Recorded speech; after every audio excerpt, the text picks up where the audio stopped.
नमस्कार दोस्तों आज जिस बैंकिंग स्टॉक की मैं चर्चा करने वाला हूं उसके ऊपर जब मैंने लास्ट टाइम वीडियो बनाया था मैंने ये बात कही थी कि भैया ये स्टॉक आपको शायद 200 के भी नीचे आता दिखाई देगा। रीज़न बहुत सारे थे। क्वार्टर 3 के जब नंबर आए थे उसकी एनालिसिस हमने की थी। मैंने कहा था नंबर्स ठीक है, एनपीए एक बहुत बड़ा सरदर्द साबित होगा और तमाम नेगेटिविटी के साथ बाजार में भी गिरावट हुई, बैंक निफ्टी में भी बहुत गिरावट हुई। और ऐसे में दोस्तों मैं हमेशा कहता हूँ वो बैंकिंग स्टॉक जो सबसे ज़्यादा वीक होते हैं वहाँ सबसे ज़्यादा पिटाई होती है और वही हुआ इस बैंक के साथ। ठीक है, और अब दोस्तों क्या क्वार्टर 4 एक बहुत बड़ा गेम चेंजर साबित होगा? क्योंकि देखिए एक बात तो सही है कि बहुत सारी निगेटिविटी जो एकदम वर्स्ट होना था वो हो चुका है। स्लिपेजेस जो एक बहुत बड़ा सरदर्द है वो भी शायद पीक आउट हो चुके हैं। मैनेजमेंट इस बात को लेकर के बहुत ज़्यादा पॉजिटिव है कि क्वार्टर 4 से चीज़ें काफ़ी अच्छी होती हुई दिखाई देंगी। बट अगर आप कह सकते हैं भैया मुझे रिस्क नहीं लेना है, और ऐसे समय में जहाँ पर बैंकिंग और फाइनेंस में इतना ज़्यादा इशू चल रहा है और आरबीआई जिस तरह से स्ट्रिक्ट हो रहा है दोस्तों, आपको अगर लगता है कि भैया अगर ऐसा होता है कि अगर ये गिरावट होती है इनमें, ठीक है, तो मुझे जो वॉलेटिलिटी चाहिए जिस प्रकार की गिरावट होती है तो मुझे स्टॉक से दूर रहना है तो बिल्कुल दूर रहे। आपको क्वार्टर 4 का इंतजार करना चाहिए कि भैया क्वार्टर 4 आए उसके बाद मैं एंट्री करूं। अगर पॉजिटिव आएगा थोड़ा भले ही ऊपर ले लूंगा।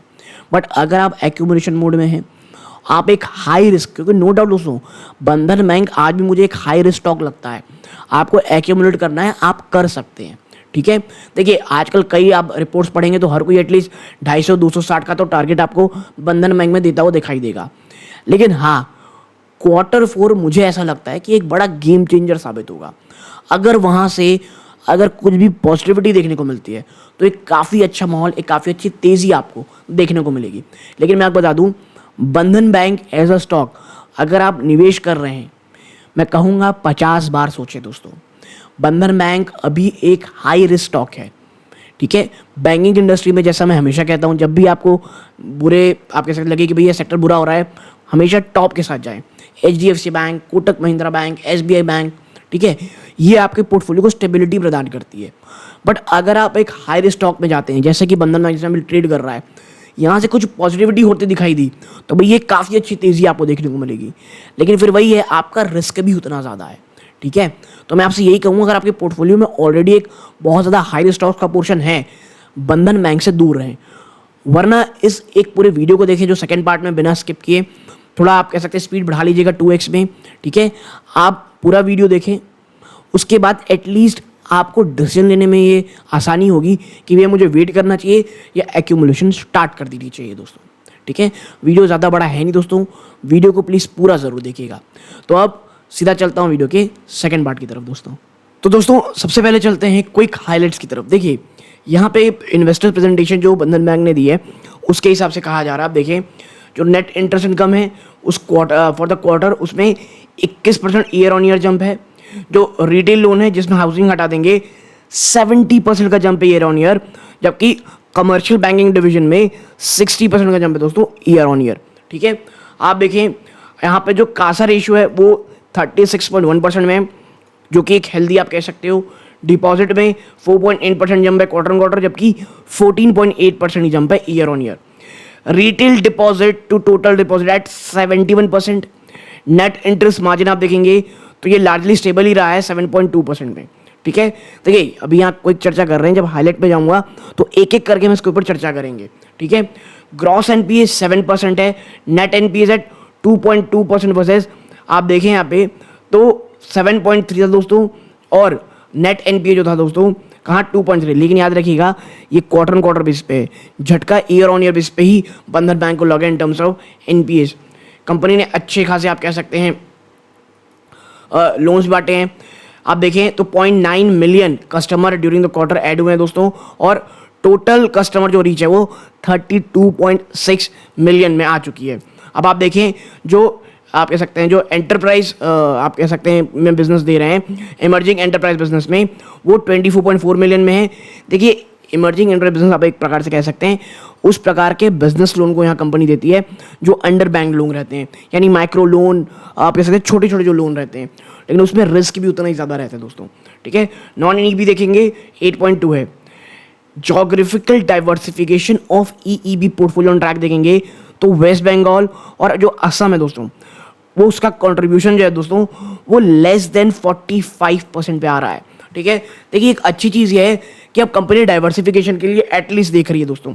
आप देखें 35 स्टेट यूटीज में कंपनी है, बैंक है, 613 डिस्ट्रिक्ट, 4598 बैंकिंग यूनिट्स है, 1647 ब्रांचेस हैं, 438 ATMs है दोस्तों, 75,000 से ज़्यादा एम्प्लॉयज़ हैं।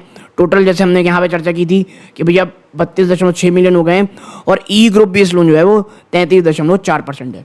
ठीक है, टोटल डिपॉजिट ये है, नेट इंटरेस्ट मार्जिन 7.2% में, ये कासा रेशियो है। ये आप कह सकते हैं एक प्रकार से एक क्विक स्नैपशॉट है। बट अब थोड़ा आगे चलते हैं, 1 सेकेंड इसे अपन मिटा दें। आप देखें यहाँ पे दैट जोग्राफिकल डिस्ट्रीब्यूशन जिसे देखना है दोस्तों, 522 बैंकिंग आउटलेट्स हैं कंपनी के पास। ठीक है, आप देखें बैंकिंग यूनिट्स हैं, ये दिसंबर 2022 की बात है, एक साल पहले की बात है, तब बैंकिंग यूनिट्स 4473 थे, जो अब बढ़ करके एक साल बाद 4598 हो गए हैं। हाँ, ये मैं मानता हूँ कोई बहुत ऐसी ट्रेमेंडस बढ़ोतरी नहीं है, बट ये मुझे बैंक के लिए अच्छी लगती है। ऑलरेडी बहुत सारे ज़्यादा इश्यूज के साथ बैंक गुजर रहा है, और अगर ये बहुत ज़्यादा मल्टीफोर्ड तरीके से बढ़ा देता ब्रांचेस को, जहाँ से रेवेन्यू नहीं बल्कि खर्चा ज़्यादा बढ़ता, तो ये एक चिंता का विषय होता। हाँ, बैंकिंग यूनिट्स अगर आप देखेंगे ना, माफ़ कीजिएगा, ये बैंकिंग यूनिट्स है। ठीक है, आप ब्रांचेस देखेंगे 1250 से बढ़ करके ये 1647 में आ गई है। ठीक है, अब अगर हम आगे बढ़ेंगे, आप देखें तो यहाँ पर focus serving the rural and under bank. देखिए, अगर आपको नहीं पता, मैंने पहले कहा था, बंधन बैंक का जो मेन रीज़न है और जो उसके एनपीएस का सबसे बड़ा कारण भी है कि भैया वो रूरल और अंडर बैंक लोगों को करता है दोस्तों। ठीक है, आप देखें मेट्रो 37% है, अर्बन आप देखें यहाँ पे 18% है, सेमी अर्बन 11% और रूरल 34%। यानी मेट्रो, और आप देखेंगे यहाँ पे जो कंपनी का मेन फोकस है वो है मेट्रो और रूरल में दोस्तों। ठीक है, तो इस प्रकार की चीज़ें, तो आप अगर बंधन बैंक में आप फिर निवेश कर रहे हैं तो एक बात समझिए, अगर एनपीए शुरू होगा तो इस प्रकार के बैंक्स में सबसे ज़्यादा मार पड़ेगी दोस्तों। ठीक है, अगर हम आगे चलें, अब ये कंपनी का एसेट बुक मिक्स है भाई, आप यहाँ पे देख सकते हैं कंपनी यहाँ पे जो चर्चा कर रही है, शेयर लोन बुक 2023 है। ठीक है, जो 2023 अभी गया। कमर्शियल बैंकिंग में आप देखेंगे 21.6% है, रिटेल 3.9% है, हाउसिंग लोन 24.5% है, एसबीएल मतलब स्मॉल बिजनेस और एग्री लोन्स आप देखेंगे तो 60.6% है, इमर्जिंग एंटरप्राइज बिजनेस में आप ग्रुप में देखेंगे तो 33.4 सबसे ज़्यादा है दोस्तों। ठीक है, तो कंपनी का जो फोकस ईबी ग्रुप में है वो साफ साफ देखने को हमको मिल रहा है। ठीक है, ये क्या है, ये ईबी कलेक्शन एफिशिएंसी यहाँ पे रखी हुई है। अब आते दोस्तों मेन मुद्दे पे, और वो है हाईलाइट फॉर द इन्वेस्टर में। सबसे पहले भाई साहब, स्ट्रेस जो है ना वो ईज तो हो रहा है, लेकिन अभी भी बहुत ज़्यादा हाई है। ठीक है, क्यों ऐसा आप देखें, बंधन बैंक के जो स्लिपेजेस हैं वो 5% पे रहे हैं कि भैया आपके जो नए लोन बुक आपने, जो नए लोन आपने ओपन किए थे, वो अगर लोन नहीं पटा पा रहे हैं, जितने लोग नहीं पटा पा रहे हैं साल भर में, वो स्लिपेजेस हो जाते हैं। और आप स्लिपेजेस उनको कह सकते हो एनपीएस, जो 90 दिन के आसपास अपना लोन पे नहीं कर रहे हैं, जो कि Q2 फाइनेंशियल 24 के समान ही थे। लेकिन जो चैलेंजेस है वो कोर बैंकिंग के रिलेटेड है दोस्तों। ठीक है, आप देखिए गाइडेंस तो दिया जा रहा है कि भाई एसेट क्वालिटी इंप्रूव देखने को मिलेगी, और is getting back by reduction SMA pool में आपको देखने को मिलेगा, suggesting we are probably closer the end of peak slippages. End of peak slippages, देखिए ये बोल तो रहे हैं, लेकिन पिछले में कई बार कंपनी ने जो बात कही उसे शायद पूरी तरह से वो निभा नहीं पाई है। और बाजार को डर यही है कि भैया जब इतनी ज़्यादा गिरावट हो रही है तो ये तो वही स्टॉक है जहाँ पे बहुत ज़्यादा गिरावट होगी। ठीक है, गिरावट होगी अगर प्रॉब्लम आती बैंकिंग में। देखिए यहाँ पे है वीक ऑपरेटिंग प्रॉफिट ग्रोथ। ठीक है, स्लिपेजेस स्टिल रिलेटिवली हायर, आपका ऑपरेटिंग प्रॉफिट ग्रोथ भी कमी आ रही है और स्लिपेजेस तो सरदर्द है ही भैया। ठीक है, आप देखें बंधन बैंक लगातार एक वीक अर्निंग आपको शो कर रहा है। क्यों, आपका ऑपरेटिंग प्रॉफिट था वो कम था, लेकिन बट जो क्रेडिट कॉस्ट है वो काफ़ी तक स्टेबलाइज हो गया है, और ये एक अच्छी चीज़ है एट अप्रॉक्स 2.5% एक रिसेंट क्वार्टर में, high base resulting strong earning growth. ठीक है, आप देखें जो एसेट क्वालिटी का मैट्रिक है दोस्तों वो कमज़ोर रहा है। क्यों, higher slippages of 5% but the sale of NPLs. ठीक है, net profit losses in housing loan has it at a lower headline print of 7%। देखिए हायर स्लिपेज तो है ही 5%, लेकिन जो नेट प्रॉफिट लॉस है दोस्तों हाउसिंग लोन में, वो थोड़ा सा आप कह सकते हैं एक एड प्रोवाइड की है लोअर हेडलाइन प्रिंट में ऑफ 7%। AUM ग्रोथ है एसेट अंडर मैनेजमेंट दोस्तों, उसमें आप देखेंगे 20% की ग्रोथ तो ईयर ऑन ईयर, ठीक है। बट जो MFI लोन है दोस्तों, ठीक है, उसमें 10% का जंप आपको देखने को मिल रहा है year on year. Micro finance loan की यहाँ बात हो रही दोस्तों, ठीक है। आगे बढ़ते हैं, और जो डिसबर्समेंट है दोस्तों in the portfolio growing at 15% year on year. Net interest margin जो है वो अभी तक स्टेबल है दोस्तों, क्वार्टर टू 7.2%, ठीक है। अब हम थोड़ा आगे चलते हैं, आप देखें trends improving in balance sheet and earning matrix. जो ट्रेंड है वो लगातार इंप्रूव हो रहा है बैलेंस शीट में और अर्निंग मैट्रिक्स में, ठीक है। आप देखें यहाँ पे 1 second, we are seeing a gradual recovery in the balance sheet. Balance sheet में हम धीरे धीरे एक ग्रेजुअल रिकवरी देखने को मिल रहा है बैलेंस शीट में और अर्निंग स्टेटमेंट में। जो लोन ग्रोथ है वो वापस से अप्रॉक्सीमेट 20% आ गई है, और जो एसेट क्वालिटी है when we look through the lens of SMA ratio is showing improvement, ठीक है।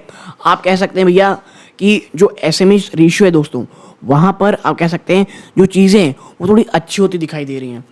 मैनेजमेंट हैज़ इंडिकेटेड दैट जो 40% जो इनका स्लिपेजेस है ये CBC कोर बैंकिंग सिस्टम के माइग्रेशन का कारण है, और मोस्टली स्लिपिंग जो है वो अक्टूबर है, और एक काफ़ी better trend in subsequent month. और देखिए ये जो मंथ होता है थोड़ा कमज़ोर होता है, और उस मंथ में इस प्रकार नंबर्स आना इट्स गुड। जो फोर्थ क्वार्टर 2024 में दोस्तों कहा जा रहा है should be able to give credibility if this is back through lower slippage. देखिए मुझे लगता है Q4 एक गेम चेंजर साबित होगा, मैं आपको बता रहा हूँ बंधन बैंक के लिए। अब वो पॉजिटिव हो सकता है, निगेटिव हो सकता है, ठीक है। और कंपनी में ये कह रही है कि भाई अगर Q4 में कुछ अच्छी चीज़ें होती हैं तो एक कॉन्फिडेंस देगी दोस्तों, ठीक है। आप अगर आगे देखेंगे, it is indicated that recent discussion about the investigation by NCGTC primarily to understand the claims before making the final payment. Now, the bank has already received 9.2 billion in the first settlement and has filed for 13 billion rupees in next settlement. देखिए ये जो आप NCGTC की खबर आई थी बीच में कि भैया इनको नोटिस बना है, तो बैंक उसकी बात कर रहा है कि ये बस एक फाइनल पेमेंट के पहले एक आप कह सकते हैं एक प्रकार से रूटीन चेकअप जिसे कहना चाहिए वो प्रकार कह रहे थे। और कंपनी कह रही है कि that they are hoping that the entire process be completed by next quarter, यानी Q4 तक ये पूरा जो एंटायर प्रोसेस है वो खत्म हो जाएगा दोस्तों। And trends on the ground give comfort that are lower slippages has a higher probable outcome. और प्रॉफिट एंड लॉस के फ्रंट में अगर आप देखेंगे तो नेट इंटरेस्ट इनकम की जो ग्रोथ है वो वापस है जब उगरे 20% jump year on year level पे आ गई है, और जो प्रोविजंस है are not worsening with credit cost at 2.4 level, ठीक है। तो ये एक आप कह सकते हैं पॉजिटिव चीज़ हो रही है बंधन बैंक के लिए, ठीक है। और जो ऑपरेटिंग एक्सपेंसेस है भाई साहब वो भी काफ़ी हद तक रीजनेबल रही है at 30% in the past few quarter, ठीक है। अब बात कर लेते हैं slower than expected recovery appears to be underway. देखिए एक बात तो श्योर है कि भैया जो रिकवरी जिस प्रकार से होनी चाहिए वो हमको नहीं दिख रही है, ठीक है। और अगर हम यहाँ चर्चा करें 1 मिनट, बंधन बैंक ने एक सिग्निफिकेंट बहुत ही ज़्यादा डी रेटिंग देखी है, और reason partial due to prolong delay in recovery. देखिए एक बात श्योर है, जो ये गिरावट हुई है ये जस्टिफाइबल है। ऐसा नहीं है कि कोई बड़ा आप कह सकते हैं एक बड़ा कोई ऑपरेटर है जो स्टॉक को गिरा, नहीं, आपने अप टू द मांग नंबर पेश ही नहीं किए। आपने निवेशकों का जो एक रिकवरी को लेकर के एक बहुत ज़्यादा पॉजिटिव मोमेंटम था, आपने पिछले क्वार्टर में वो धरा का धरा रह गया, ठीक है। मैनेजमेंट ने मोर देन एक्सपेक्टेड चेंज किए दोस्तों सीनियर मैनेजर की टीम में, which has also resulted in higher uncertainty. Now, while this is quite early to understand the impact of these changes at the management level, we place a positive thesis on the probable cyclical recovery we should see in the MFI portfolio. ये जो micro finance आप कह सकते हैं income वाले जो portfolio हैं, ठीक है, या माइक्रोफाइन के जो लोग हैं, अगर वहाँ से रिकवरी देखने को मिलती है। और देखिए एक बात श्योर है, अगर छोटे लोन माइक्रो लोन्स अगर वहाँ पे रिकवरी देखने को मिलती है तो बंधन बैंक जैसे बैंकों के लिए तो वो बहुत ही शानदार होगा। अब अगर आप देखें कि कॉन्फ्रेंस कॉल टेकअवेज की यहाँ चर्चा करें तो देखिए ओवरऑल जो एडवांसेस हैं उसमें तो 18.6% जंप है year on year, 7.7% quarter on quarter. Retail loan book आप देखेंगे तो 70% जंप है year on year, 15% quarter on quarter दोस्तों, ठीक है। अब आगे बढ़ते हैं। जो कमर्शियल बैंकिंग है वर्टिकल है उसने 60% का जंप देखा है ईयर ऑन ईयर और 9% का क्वार्टर ऑन क्वार्टर दोस्तों, ठीक है। हाउसिंग फाइनेंस की जो बुक है वो बढ़ी है मोर देन 6%। टोटल डिपॉजिट जो दोस्तों वो 17,000 करोड़ रुपए में रीच हुए हैं, growing by 15% year on year, 15% की जंप है ईयर ऑन ईयर दोस्तों, ठीक है। अब अगर मैं आगे बढ़ूं तो जो रिटेल डिपॉजिट है और जो रिटेल डिपॉजिट्स हैं और जो रिटेल टर्म ग्रुप डिपॉजिट्स हैं वो बढ़े हैं बाय 18% और 22% ईयर ऑन ईयर रिस्पेक्टिवली, ठीक है। रिटेल डिपॉजिट जो दोस्तों वो 18% है ईयर ऑन ईयर और जो रिटेल टर्म डिपॉजिट है उसमें 22% जंप है ईयर ऑन ईयर। जो कासा डिपॉजिट है वो 42,413 करोड़ में खड़ा है, यानी current account savings account deposit जो है, और इसमें 14% की आपको जंप देखने को मिल रही है year on year, which is not bad at all दोस्तों, ठीक है। देखिए ग्रॉस एमपीएम चर्चा कर चुके हैं, नेट प्रॉफिट 733 करोड़ रुपए रहा है, ईयर ऑन ईयर 152% का ग्रोथ है, ठीक है। स्ट्रैटेजिक इनिशिएटिव्स की चर्चा करते हैं जो बैंक बंधन बैंक में जानने के लिए निवेश से पहले जानना बहुत जरूरी है। आप देखें जो secured asset as part of loan book वो बढ़ करके 44.5% रहा है Q3 में, और ये एक बहुत पॉजिटिव चीज़ दोस्तों, ठीक है। बैंक ये एम कर रहा है कि 50% जो उनका पोर्टफोलियो है वो सिक्योर्ड एसेट हो जाए फाइनेंशियल ईयर 26 तक, ठीक है। फाइनेंशियल 26 तक जो एसेट बुक है वो सिक्योर्ड लोन हो जाए दोस्तों। आप देखें कंपनी ने 26 नई ब्रांचेस ओपन की हैं। डिजिटल बैंकिंग में आपको ग्रोथ देखने को मिल रहा है, 95% टोटल ट्रांजैक्शन दोस्तों ये डिजिटली होते हैं। नई सीनियरशिप दोस्तों टैलेंटेड ऑनबोर्ड हुई है जो आने वाले समय में रिटेल और कंज्यूमर लेंडिंग में, ठीक है, आपको क्या प्रोवाइड कराएगी, ग्रोथ प्रोवाइड कराएगी, ठीक है। अब बात कर लेते हैं आउटलुक की और फ्यूचर प्लान की। तो देखिए जो ओवरऑल कलेक्शन एफिशिएंसी है वो अभी तक 99% रहा है जो कि काफ़ी हेल्दी है दिसंबर क्वार्टर में, और ग्रोथ मोमेंटम आपको जारी देखने को मिलेगा मेजर बिजनेस वर्टिकल में दोस्तों कमिंग क्वार्टर्स में, ठीक है। तो देखिए एक बात आप समझ लीजिए, मैंने जो कहा है कि भैया जो Q4 है वो काफ़ी ज़्यादा होने वाली है, इंपॉर्टेंट होने वाली है, और जो रिकवरिंग कंपनी का बैंक का फोकस है और एनपीए बकेट्स लगातार कम करने वाली बात रहेगी जो फ्यूचर में एक पॉजिटिव परफॉर्मेंस आपको देखने को मिलेगा।